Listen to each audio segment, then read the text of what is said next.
Well, everyone always talks about security and worries about it, but really very few organizations have really good security programs or processes in place. So be prepared to face some fear, uncertainty, and doubt when talking to clients around security. And know that it's going to be front of mind for them, but also know that in a lot of cases they don't have a way to deal with that organizationally. And generally, I like to acknowledge the concerns up front and be ready with a process or a framework.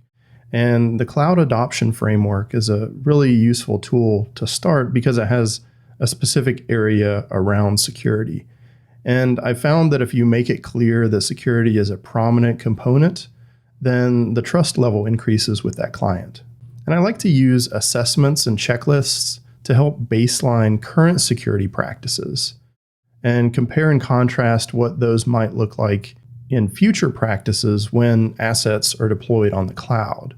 It's a very non-confrontational way to evaluate the current state of security practices and maybe objectively point out where there are some gaps that may actually be better when organizations move to the cloud.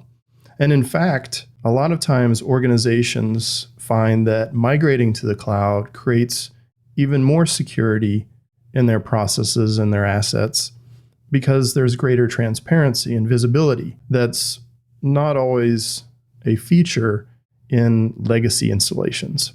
I always speak in terms of levels of risk along a continuum versus is it secure or not. And this turns the conversation into a much more productive trade-off conversation versus a binary yes-no. Any chief security officer is going to understand that there's always a trade-off, and really they're in the business of managing risk. And so if you can speak in those terms, you're going to get a lot more mileage. And because the area of security on the cloud is something that I think needs many more skilled practitioners, you might want to consider a security specialty certification, like the AWS Certified Security Specialty, or maybe another security-minded certification like the CISSP.